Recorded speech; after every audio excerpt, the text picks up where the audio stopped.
മധുര മാമ്പഴങ്ങളുടെ വൈവിധ്യമൊരുക്കി കൊച്ചിയിൽ green earth farm സൊസൈറ്റിയുടെ അന്താരാഷ്ട്ര മാമ്പഴമേള. രാജ്യത്തിനകത്തും പുറത്തുമുള്ള മാമ്പഴങ്ങളുടെ വൻ ശേഖരമാണ് മറൈൻ ഡ്രൈവിൽ നടക്കുന്ന മേളയിൽ ഒരുക്കിയിട്ടുള്ളത്.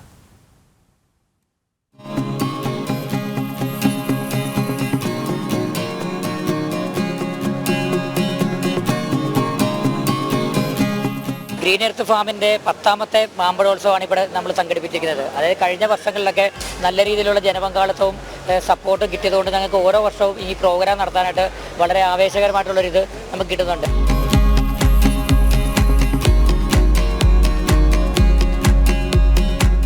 നമ്മളുടെ ഇവിടെ സോഴ്സ് ചെയ്യണ മാങ്ങകൾ എന്ന് വെച്ചാൽ എല്ലാം ഓർഗാനിക്കാണ്. വേറെ നമ്മൾ മരുന്നടിക്കുകയോ അല്ലെങ്കിൽ എല്ലാം ഈ ഓർഗാനിക് ഗ്രീൻ എർത്ത് ഫാംസിൻ്റെ ഇതിൽ വരുന്ന മാങ്ങകൾ മാത്രമേ നമ്മൾ ഇവിടെ കൊണ്ടുവരുന്നുള്ളൂ. മിയാസാക്കി എന്ന് പറഞ്ഞിട്ട് ജാപ്പനീസ് മാങ്ങ നമ്മൾ വരുത്തുന്നുണ്ട്. അത് നെക്സ്റ്റ് വീക്കിലേക്ക് ആ മാങ്ങ വരും. അതിന് ഏകദേശം 2,50,000 തൊട്ട് ഒരു 3 lakhs വരെയാണ് പെർ kg റേറ്റ് വരുന്നത്. അതിൻ്റെ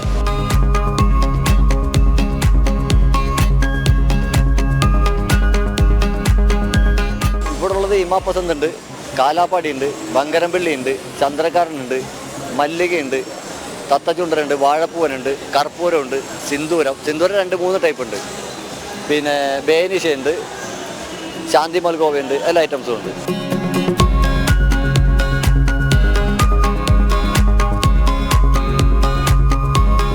It's amazing. I love mango, so this is the perfect place for me today.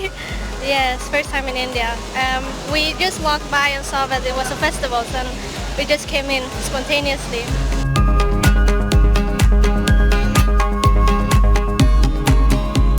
അടിപൊളിയാണ്. എല്ലാം കാണാത്ത മാമ്പഴങ്ങൾ നമ്മളുടെ നാട്ടിലത്തെ അല്ലാത്തത് കുറേ കാണുന്നുണ്ട്. കഴിച്ചിട്ട് കൊള്ളാം. ഇത് ചക്കരക്കുട്ടി നല്ലതാണ്. എല്ലാം വെറൈറ്റി ടേസ്റ്റുകളാണ് കൂടുതലും ഇവിടെ വന്നതിന് ശേഷം പരിചയപ്പെടുത്തിയ മാങ്ങകൾ. നല്ല റെസ്പോൺസ് ഉണ്ട്. കാരണം പൊതുവേ ഓർഗാനിക് മാങ്ങകൾ കിട്ടാൻ വളരെ പാടാണ്. നമ്മളപ്പോൾ ഇവിടെ എന്ന് വെച്ച് കഴിഞ്ഞാൽ യാതൊരുവിധ വിഷങ്ങളോ ഒന്നും അടിക്കാതെ കുറച്ച് ഭംഗിയുറവുണ്ടാവും. പക്ഷേ എന്ന് വെച്ചിട്ട് രുചിയും അതുപോലെ അതിൻ്റെ ഗുണമേന്മയിലൊന്നും ഒരു കോംപ്രമൈസ് ഇല്ലാത്ത രീതിയിലാണ് ചെയ്തേക്കുന്നത്. മാമ്പഴത്തിന്റെ മധുരമറിയാത്ത മലയാളികളില്ല. ചൂടിനെ പ്രതിരോധിക്കാനും ഇത് ഉത്തമമാണത്രേ. ഏതൊക്കെയോ നാടുകളിൽ നിന്നുള്ള എത്രയൊക്കെയോ തരം മാമ്പഴങ്ങളാണ് ഇവിടെ ഒരുക്കിയിട്ടുള്ളത്. കൊച്ചിയിൽ നിന്നും ബിവിനൊപ്പം ബീന റാണി, ജനം.